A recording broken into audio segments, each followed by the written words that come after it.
"34 striking miners were killed when police fired on them at Lonmin's Marikana platinum mine. In total, 46 people died in South Africa's worst labour unrest since the end of apartheid. The strike over increased pay might be over, but its impact can still be felt by South Africa's trade unions, its government and economy. The National Union of Mine Workers, the country's largest mining union, was the first to lose credibility.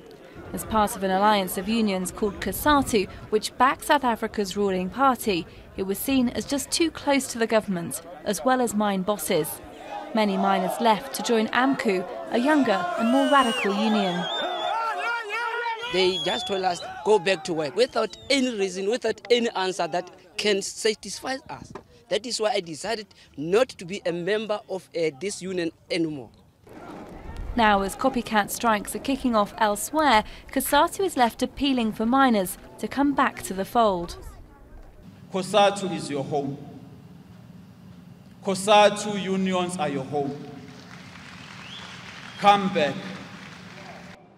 The ruling African National Congress has also taken a knock.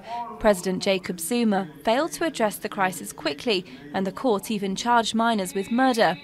That left the government looking aloof and out of touch, and allowed expelled ANC Youth League leader Julius Malema to step into the breach, his firebrand speeches finding a willing audience despite the corruption charges hanging over him.